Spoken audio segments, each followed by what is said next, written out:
নমস্কার বন্ধুরা। তা জন্মাষ্টমীতে আমি গোপালের জন্য আমার গোপু সোনার জন্য কী কী ভোগ রান্না করেছিলাম সেটা তোমাদের সাথে শেয়ার করা হয়নি, তাই আজকে ভাবলাম আজকে একটু শেয়ার করে দিই। আমার গোপু সোনার জন্য কী কী পদ করেছিলাম, কী কী ভোগ রান্না করেছি সেটা তোমাদের সাথে শেয়ার করি।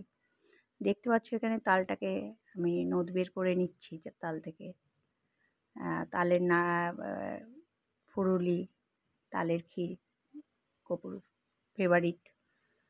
তো তাল ক্ষীর বানাবার জন্য বাটিতে একটু তুলে নিলাম।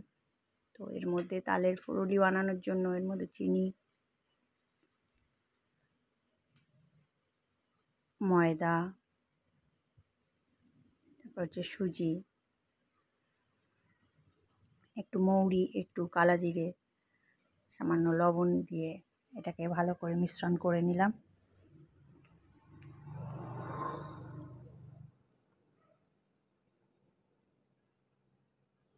এদিকে ক্ষীর করা হচ্ছিল, তো দুধটা ভালো করে জাল দিয়ে ক্ষীর তো বানাতে হবে।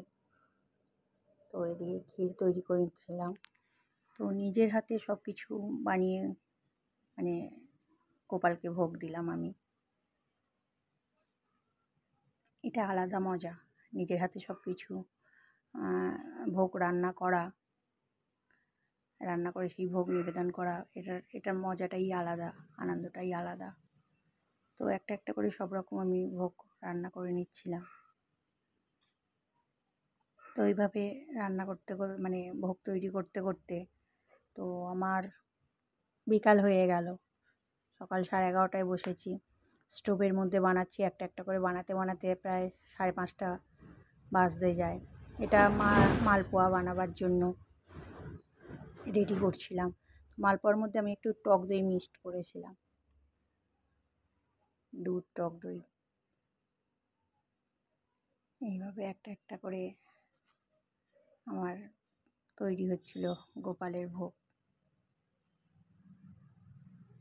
তো ঘরে ঘরেই পুজো করব ভেবেছিলাম, কিন্তু যত সময় যাচ্ছে মনে হচ্ছিল ঠাকুরমশাই ডেকে যদি পুজোটা করতে পারতাম আমার মনটা শান্তি হতো, খুব ইচ্ছা হচ্ছিল।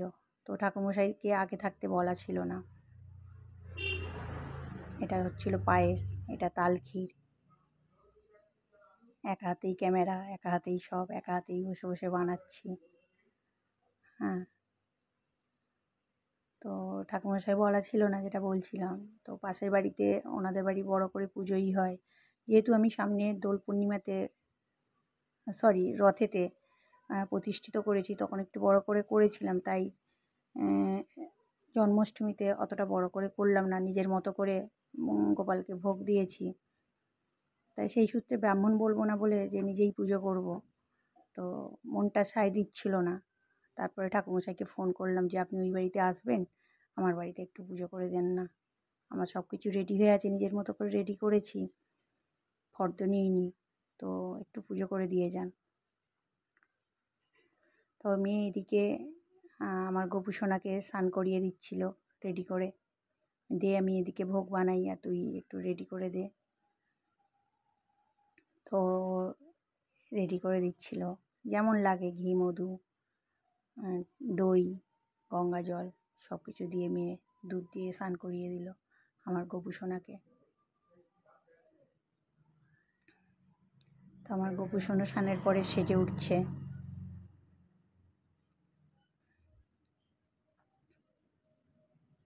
মেয়ে সুন্দর করে স্নান করিয়ে দিয়ে তাকে সুন্দর করে মুছিয়ে ড্রেস পরিয়ে দিল।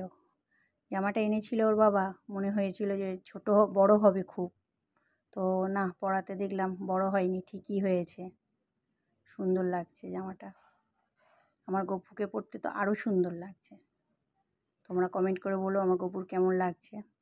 এদিকে ছিল ওই দিন লোকনাথ বাবার পুজো, তো সেই সূত্র শিব ঠাকুরকে স্নান করিয়ে সব কিছু ঠিকঠাক করে স্নান করিয়ে নিয়ে লোকনাথ বাবাকেও মেয়ে স্নান করিয়ে নিয়েছিল। তো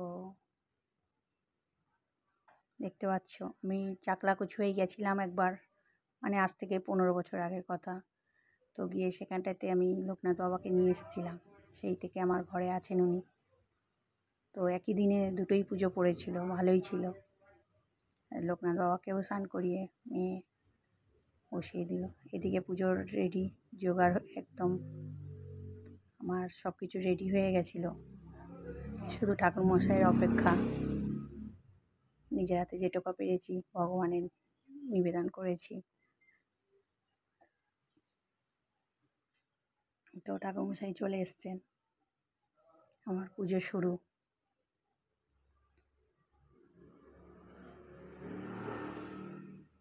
ভিডিওটা অনেক বড়, এখন অনেক বড় দেখার মতো মানুষই নেই, তাই কেটে একদম অনেক ছোটোতে নিয়ে চলে এসেছি, তাই একটু স্পিডে হচ্ছে।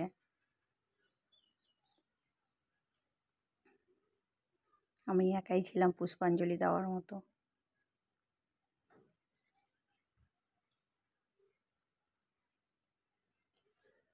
ভিডিওটা ভালো লাগলে like, comment, share, subscribe please.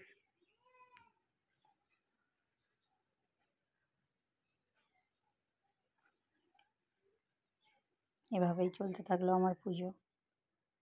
তো পুজোটা করে আমার মনটা খুব ভালো লাগলো যে আমি সারাদিন উপোস করে থেকে সন্ধ্যার পরে আমি আমার গোপুসোনাকে ব্রাহ্মণ ডেকে পুজো করতে পারলাম। ঠাকুর চাইলে সব কিছু হয়। আমার গপু চেয়েছিল বলে তাই আজ ব্রাহ্মণ এসেছেন বাড়ি। এটাই হচ্ছে ভগবানের লীলা। বলো জয় গোপাল। সবাইকে ভালো রেখো, সবাই ভালো থেকো।